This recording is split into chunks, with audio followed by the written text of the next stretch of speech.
Alice's Adventures in Wonderland by Lewis Carroll. The Millennium Fulcrum Edition 3.0. Chapter 5. Advice from a Caterpillar. The caterpillar and Alice looked at each other for some time in silence. At last, the caterpillar took the hookah out of its mouth and addressed her in a languid, sleepy voice. "Who are you?" said the caterpillar. This was not an encouraging opening for a conversation. Alice replied, rather shyly, I hardly know, sir. Just at present. At least I know who I was when I got up this morning, but I think I must have been changed several times since then." "What do you mean by that?" said the caterpillar sternly. "Explain yourself." "I can't explain myself, I'm afraid, sir," said Alice, "because I'm not myself, you see." "I don't see," said the caterpillar. "I'm afraid I can't put it more clearly," Alice replied, very politely. "For I can't understand it myself to begin with, and being so many different sizes in a day is very confusing."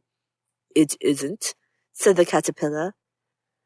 "Well, perhaps you haven't found it so yet," said Alice.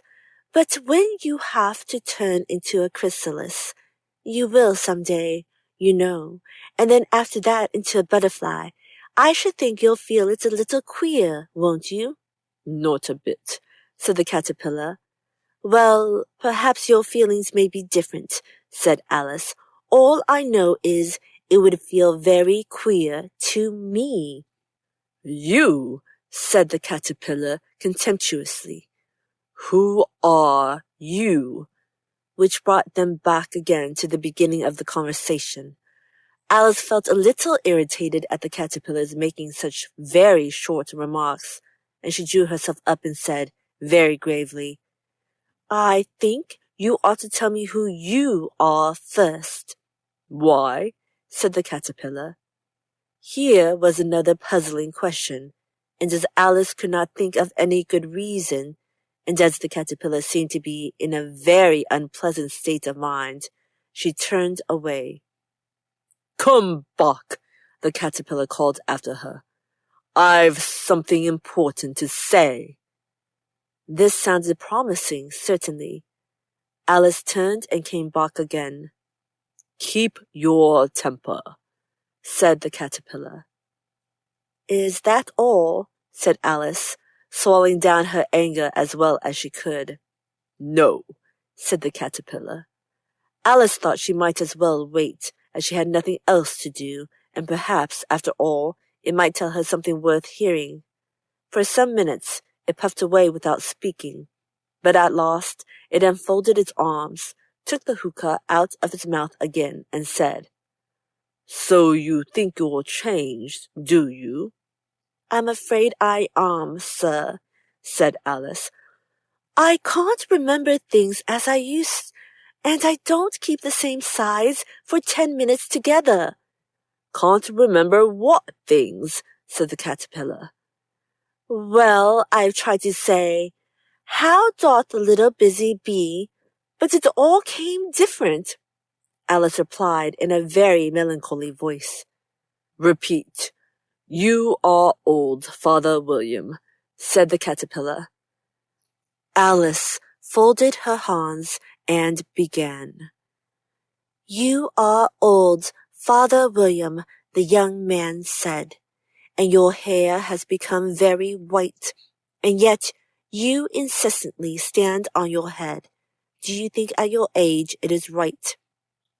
"In my youth," Father William replied to his son, "I feared it might injure the brain, but now that I'm perfectly sure I have none, why, I do it again and again." "You are old," said the youth, "as I mentioned before, and have grown most uncommonly fat, yet you turned a back somersault in at the door. Pray, what is the reason of that?"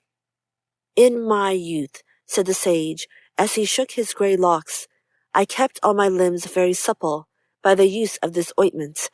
1 shilling the box. Allow me to sell you a couple. You are old, said the youth, and your jaws are too weak for anything tougher than suet. Yet you finished the goose with the bones and the beak. Pray, how did you manage to do it? In my youth, said the father, I took to the law and argued each case with my wife, and the muscular strength which it gave to my jaw has lasted the rest of my life. You are old, said the youth. One would hardly suppose that your eye was as steady as ever. Yet you balance an eel on the end of your nose. What made you so awfully clever? I've answered 3 questions, and that is enough, said his father. Don't give yourself airs. Do you think I can listen all day to such stuff? Be off, or I'll kick you downstairs. That is not said right, said the caterpillar. Not quite right, I'm afraid, said Alice timidly. Some of the words have got altered. It is wrong from beginning to end, said the caterpillar decidedly, and there was silence for some minutes. The caterpillar was the first to speak. What size do you want to be? It asked. Oh, I'm not particular as to size, Alice hastily replied. Only one doesn't like changing so often, you know. I don't know, said the caterpillar. Alice said nothing. She had never been so much contradicted in her life before, and she felt that she was losing her temper. Are you content now? Said the caterpillar. Well, I should like to be a little larger, sir, if you wouldn't mind, said Alice. 3 inches is such a wretched height to be. It is a very good height indeed, said the caterpillar angrily, rearing itself upright as it spoke. It was exactly 3 inches high. But I'm not used to it, pleaded poor Alice in a piteous tone, and she thought of herself. I wish the creatures wouldn't be so easily offended. You'll get used to it in time, said the caterpillar, and it put the hookah into its mouth and began smoking again. This time, Alice waited patiently until it chose to speak again. In a minute or 2, the caterpillar took the hookah out of its mouth and yawned once or twice and shook itself. Then it got down off the mushroom and crawled away in the grass, merely remarking as it went, One side will make you grow taller, and the other side will make you grow shorter. One side of what? The other side of what? Thought Alice to herself. Of the mushroom, said the caterpillar, just as if she had asked it aloud, and in another moment it was out of sight. Alice remained looking thoughtfully at the mushroom for a minute, trying to make out which were the 2 sides of it, and as it was perfectly round, she found this a very difficult question. However, at last, she stretched her arms round it as far as they would go, and broke off a bit of the edge with each hand. And now which is which? She said to herself, and nibbled a little of the right-hand bit to try the effect. The next moment, she felt a violent blow underneath her chin. It had struck her foot. She was a good deal frightened by this very sudden change, but she felt that there was no time to be lost, as she was shrinking rapidly. So she set to work at once to eat some of the other bit. Her chin was pressed so closely against her foot that there was hardly room to open her mouth, but she did it at last, and managed to swallow a morsel of the left-hand bit.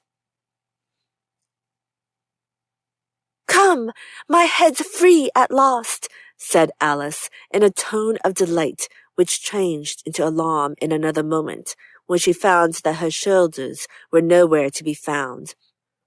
All she could see, when she looked down, was an immense length of neck, which seemed to rise like a stalk out of a sea of green leaves that lay far below her. What can all that green stuff be? Said Alice. And where have my shoulders got to? And oh, my poor Hans, how is it I can't see you?" She was moving them about as she spoke, but no result seemed to follow, except a little shaking among the distant green leaves. As there seemed to be no chance of getting her hands up to her head, she tried to get her head down to them, and was delighted to find that her neck would bend about easily in any direction, like a serpent. She had just succeeded in curving it down into a graceful zigzag, and was going to dive in among the leaves, when she found to be nothing but the tops of the trees under which she had been wandering, when a sharp hiss made her draw back in a hurry. A large pigeon had flown into her face and was beating her violently with its wings. "Serpent!" screamed the pigeon. "I'm not a serpent," said Alice indignantly. "Let me alone." "Serpent! I say again," repeated the pigeon, but in a more subdued tone, and added with a kind of sob, "I've tried every way, and nothing seems to suit them." "I haven't the least idea what you're talking about," said Alice. "I've tried the roots of trees, and I've tried bunks, and I've tried hedges," the pigeon went on without attending to her. "But those serpents, there's no pleasing them." Alice was more and more puzzled, but she thought there was no use in saying anything more till the pigeon had finished. "As if it wasn't trouble enough hatching the eggs," said the pigeon. "But I must be on the lookout for serpents night and day. Why, I haven't had a wink of sleep these 3 weeks." "I'm very sorry you've been annoyed," said Alice, who was beginning to see its meaning. "And just as I'd taken the highest tree in the wood," continued the pigeon, raising its voice to a shriek, "and just as I was thinking I should be free of them, at last they must needs come wriggling down from the sky. Ugh, serpent!" "But I'm not a serpent, I tell you," said Alice. I'm a... "Well, what are you?" said the pigeon. "I can see you're trying to invent something." I'm a little girl," said Alice, rather doubtfully as she remembered the number of changes she had gone through that day. "A likely story indeed," said the pigeon in a tone of the deepest contempt. "I've seen a good many little girls in my time, but never one with such a neck as that. No, you're a serpent, and there's no use denying it. I suppose you'll be telling me next that you never tasted an egg." "I have tasted eggs, certainly," said Alice, who was a very truthful child. "But little girls eat eggs quite as much as serpents do, you know." "I don't believe it," said the pigeon. "But if they do, why then, they're a kind of serpent, that's all I can say." This was such a new idea to Alice that she was quite silent for a minute or two, which gave the pigeon the opportunity of adding, "You're looking for eggs, I know that well enough, and what does it matter to me whether you're a little girl or a serpent?" "It matters a good deal to me," said Alice hastily, "but I'm not looking for eggs, as it happens, and if it was, I shouldn't want yours. I don't like them raw." "Well, be off then," said the pigeon in a sulky tone, as it settled down again into its nest. Alice crouched down among the trees as well as she could, for her neck kept getting entangled among the branches, and every now and then she had to stop and untwist it. After a while, she remembered that she still held the pieces of mushroom in her hands, and she set to work very carefully, nibbling first at one and then at the other, and growing sometimes taller and sometimes shorter, until she had succeeded in bringing herself down to her usual height. It was so long since she had been anything near the right size that it felt quite strange at first, but she got used to it in a few minutes and began talking to herself as usual. "Come, there's half my plan done now. How puzzling all these changes are. I'm never sure what I'm going to be, from one minute to another. However, I've got back to my right size. The next thing is to get into that beautiful garden. How is that to be done, I wonder?" As she said this, she came suddenly upon an open place with a little house in it about 4 feet high. "Whoever lives there," thought Alice, "it'll never do to come upon them this size. Why, I should frighten them out of their